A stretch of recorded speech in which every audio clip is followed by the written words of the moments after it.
Il en est résulté un appauvrissement sensible du pays.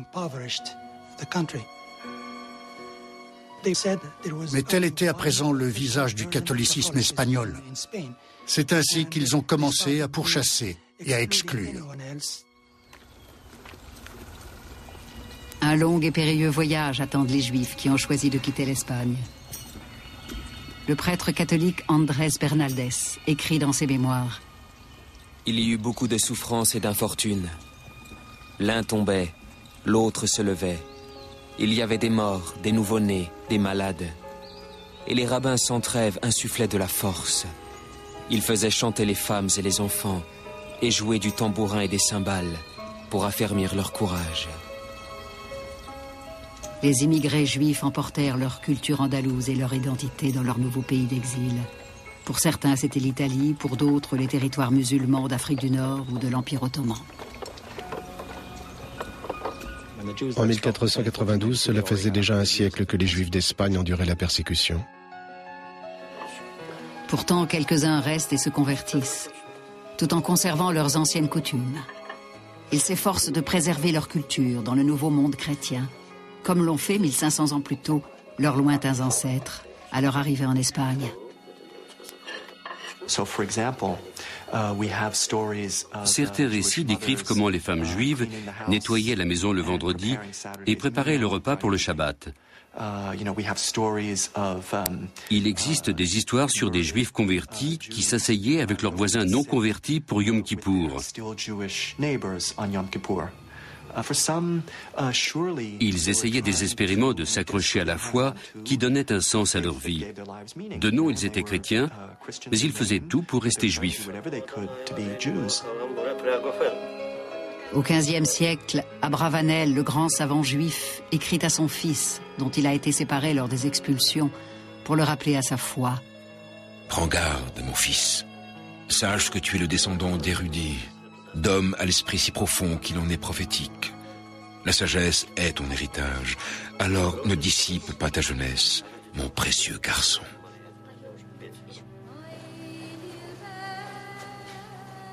Après la chute de Grenade, les musulmans vivent le même dilemme que les juifs, se convertir ou partir. Les convertis, que les Espagnols appellent les morisques, continuent de prier Allah en secret et, comme les juifs, tentent désespérément de préserver leur tradition. Pendant le XVIe siècle, les musulmans en Espagne étaient coupés du monde islamique et ne pratiquaient leur religion que de façon fragmentaire. Avec la disparition d'Al-Andalus, les musulmans n'ont pas seulement perdu le joyau, le symbole de leur civilisation universelle, ils souffraient aussi de l'indignité dans laquelle leur religion avait été reléguée.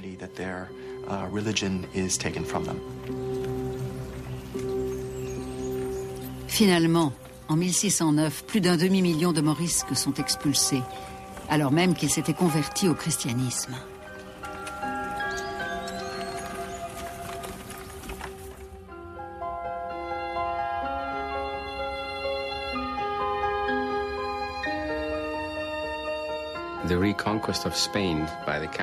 La reconquête de l'Espagne par les chrétiens a généré un sentiment de perte. Aujourd'hui encore, les musulmans qui visitent l'Andalousie, Cordoue, Grenade ou Séville ressentent une nostalgie, le sentiment d'avoir perdu quelque chose, à tout jamais. La diversité entraîne forcément la friction. Mais sans diversité, nous serions tous les mêmes. Certes, il n'y aurait pas de friction, mais il n'y aurait pas non plus de créativité, qui ne peut résulter que d'une tension. Pensez seulement à ce que l'Espagne médiévale a donné à l'Europe. La technique de fabrication du papier, la technique de l'irrigation, des idées en médecine.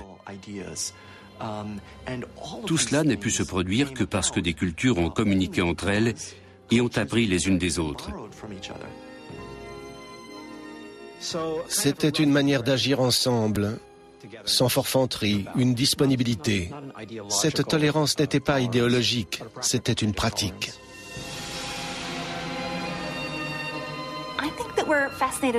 L'Espagne musulmane nous fascine parce que nous y projetons notre aspiration à un monde où juifs, chrétiens et musulmans, avec des hauts et des bas, s'entendraient ainsi.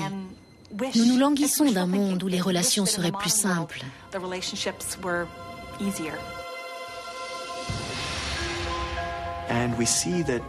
On peut en tirer une leçon. Les hommes doivent trouver un moyen de vivre ensemble, d'avancer ensemble, malgré les contradictions qu'ils ressentent, malgré les différences qui séparent leur vision du monde. Nous devons comprendre qu'à vivre dans la même ville ou le même pays, nous partageons tous certaines valeurs. Nous devons faire en sorte que cela fonctionne pour le bien de nos enfants et de nos familles. L'histoire de l'Espagne musulmane révèle l'immense potentiel de nos valeurs communes. Sa splendeur et sa tragédie nous exhortent à renouer avec la tolérance et à méditer le sens profond de la parole la plus sacrée des chrétiens, des musulmans et des juifs. Aime Dieu plus que tout et aime ton prochain comme toi-même.